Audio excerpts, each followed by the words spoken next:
Last time, my journey in Mountain Blade to Bannerlord took one of the biggest turns so far. I went from barely understanding how to manage a single castle to owning two, losing them, reclaiming them, and somehow ending up with an entire city under my command. And even learned the most broken siege tactic in existence, the 4 trebuchet, all at once. Works every time. I dealt with loyalty issues, culture problems, bandits, and a kingdom that seems allergic to keep castles for more than 5 minutes.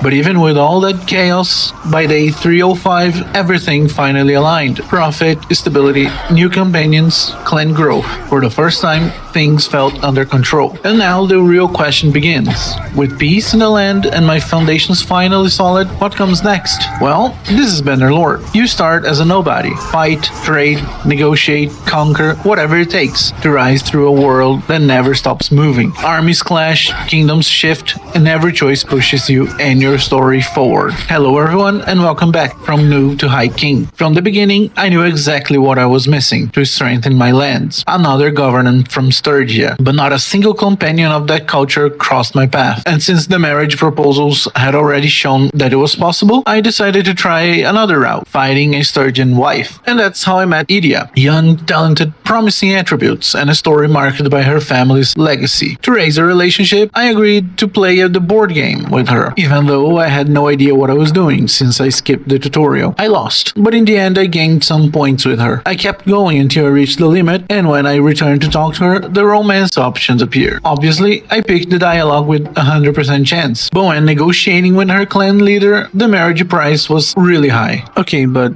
if I keep talking to her and she actually accepts marrying me, the price gets cheaper? I guess it does, right? I had to back off, so I left it for later. Meanwhile, my coffers screamed. The castle was losing money again, and Tyal, as much as I liked the city, didn't generate enough income to cover my expenses. I decided to test the caravans. In theory, I believed they were profitable, and discovered I could also ask for recommendations of specialized companions. You can search for it, that's actually pretty useful. The caravans though, this one. A huge advantage. The kingdom voted for peace in a war I didn't even know was happening, reminding me of my days of clumsy mercenary. Fun times. And then a marriage proposal for my brother. This time I considered, oh, she has scouting. You can keep the group in the family then. I'll put her as a scout and Korat goes to the caravan.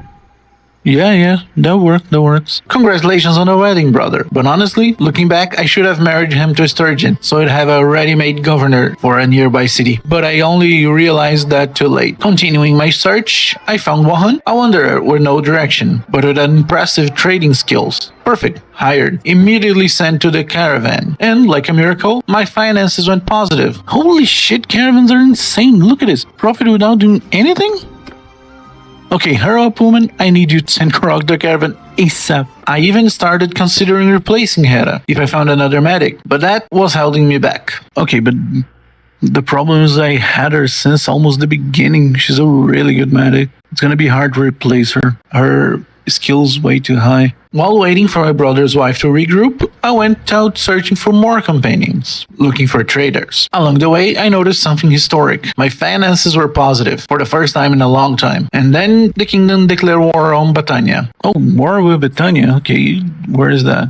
The other side of the world, like, I mean, I can tell they are weak, sure, but damn, that's too far. Honestly, I ignored it. Doing my search, I found Rosling, a merchant with excellent engineering skills. She grew up repairing chariots and later siege weapons, exactly what I needed to speed up my 4 trebuchet hire. And as soon as my brother's wife joined the group, Korot was sent to another caravan. Now, party assembled. 2 caravans, organized crew, and money flowing. Perfect. With Battania still irrelevant, I went to raise relations in Tyal. This man asked me to follow him and use his caravan as bait to lure bandits, but I failed. He stayed too close and the trap didn't work. Too bad. I returned to pursuing my marriage, but I discovered that Idia had traveled to reveal. A long journey, days of travel. But when I arrived, I tried the board game again. Lost a lot, all rounds, but I had another chance. The persuasion game. With no 100% success this time. Went for it anyway. And I succeeded. She accepted. Turns out I'm more charming than I look. Negotiating with her clan became much cheaper. And after all this time, finally, we married. Congratulations to me. I assigned Edie as the governor of Tyal. It was my city. Made perfect sense. My wife would rule it. Marina could become a caravaneer later, but I left that for another day. As for my castle, doesn't matter the value. And the fact that it was my first castle, its worth was less than the trouble it causes. I would only keep it around as long as it doesn't drain too much money. Then the peace proposal with Britannia, denied by the kingdom. I kept ignoring the war. But soon, the real war came, with a neighboring kingdom, much stronger. This one would be heavy. Back in Tyal, I sent Marina to another caravan. And then the worst happened. Tyal was besieged. I spent most of my influence forming a massive army and rushed to defend it. In the field, the landscape was filled with enemy cavalry, horse archers everywhere. Holy, they have a ton of cavalry. They are all archers. Damn. How do you even do that? I don't know, man. Everyone just stick together, you know? My work, I guess. We formed a square.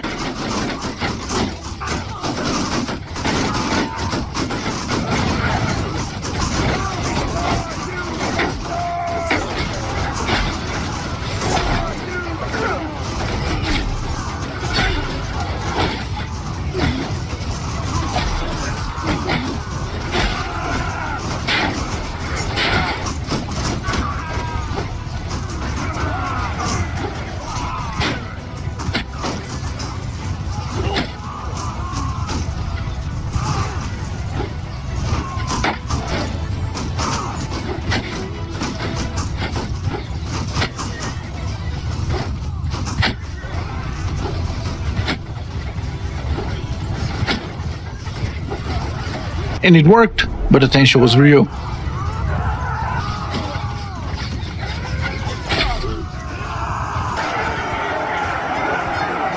I fought another army, also filled with horse archers.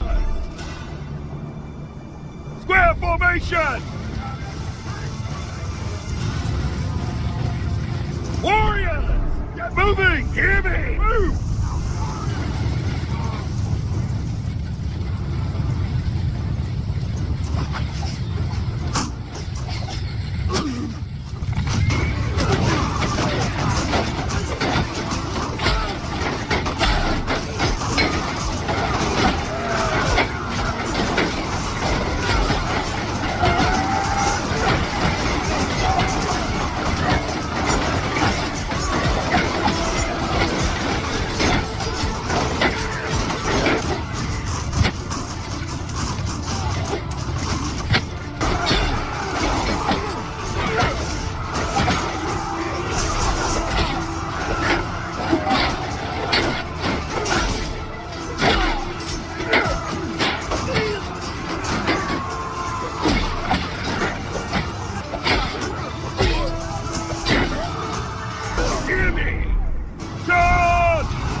And with the advantage of 2 victories, I decided to attack with my own siege. The 4 trebuchets returned to work.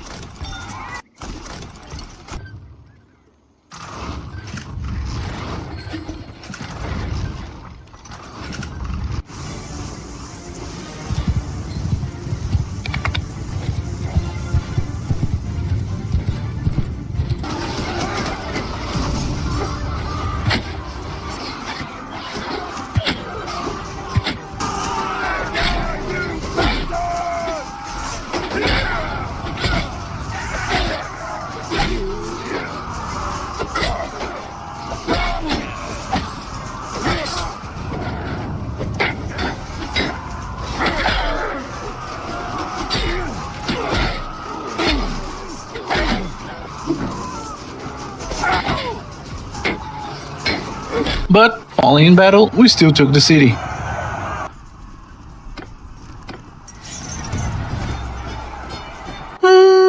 I'm gonna be honest, I kinda want this city, for myself.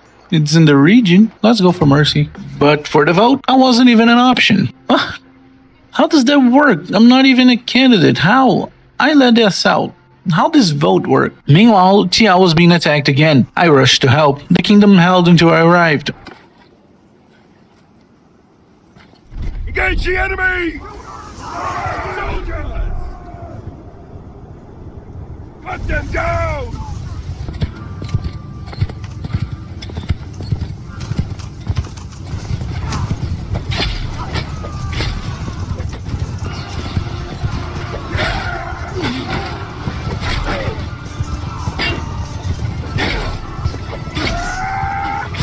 We saved the city, but the enemy returned soon after. With no allies nearby, they took Tyal. As soon as my army regrouped, I attacked. Stop there. Form a square!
I yield. Destroyed the enemy army, and then another. Warriors! Square formation, hear me! Square formation! Warriors! Follow me!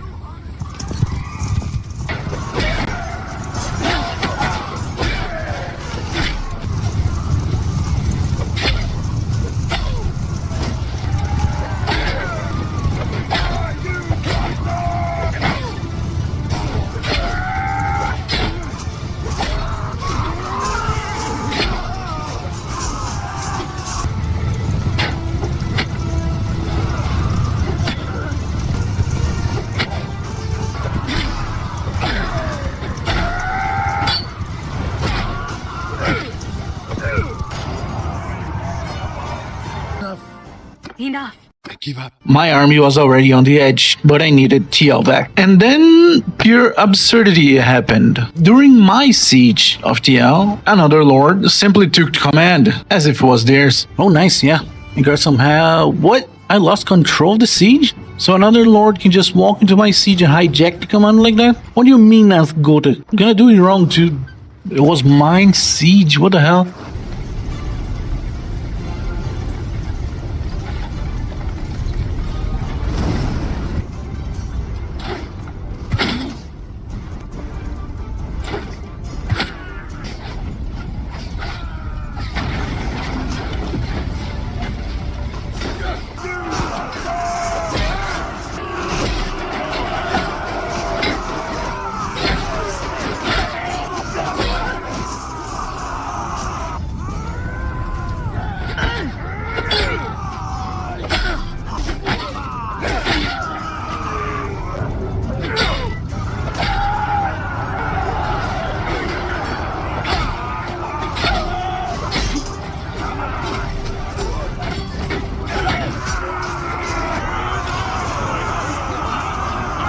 I swear, if Tyal doesn't go back to me because of this hijack bullshit, I'm revolting against this kingdom. Fuck that. I've been fighting for this city for 2 episodes already. What the hell? Yeah, you better. Give me that. Still pissed about that, I gave the governor position back to my wife and went hunting enemy lords, my favorite therapy. Soon I realized we were at war with Sturgian again. Perfect, more targets.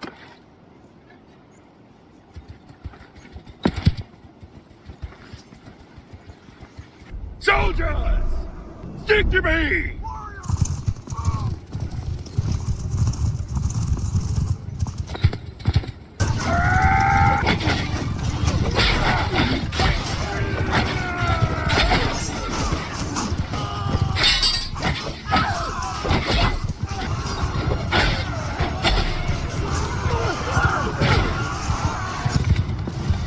And I admit, I'm getting better at cavalry combat.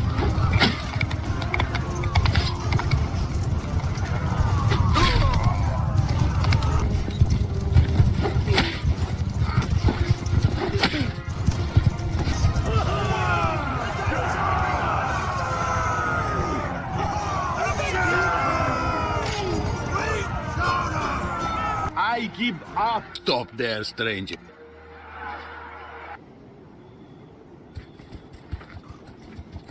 Warriors! Make a square! Hear me! Form a square! Hear me! To me!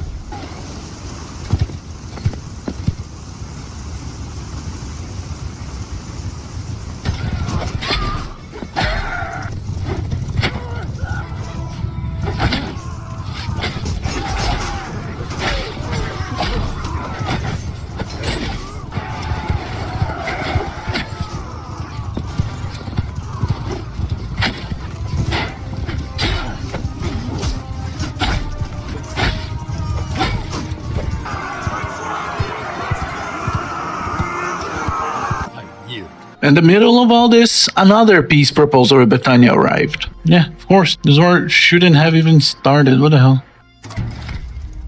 I'd wish.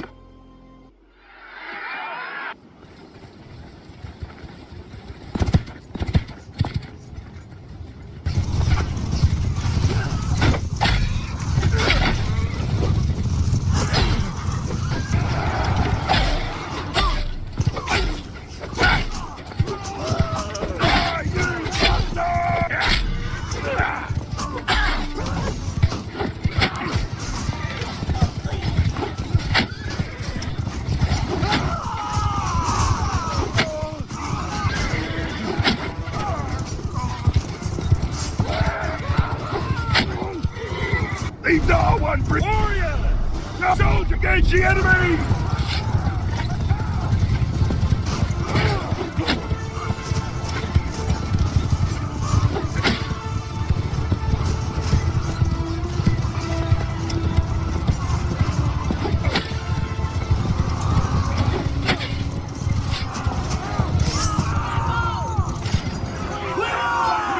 Give up. If this war had an upside, it was obvious. My cavalry was growing fast.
But when I saw Sturgian's men army marching toward Urixkala, I had an idea. Oh, look at the size of the army. They're going to Urixkala. I mean, the castle isn't even that important. It's not that big of a deal. I have no one there. Wait. If I get an army, can I take Bulgard while they are busy sieging a castle that I don't even care anyway? Might work, right? Call the banners!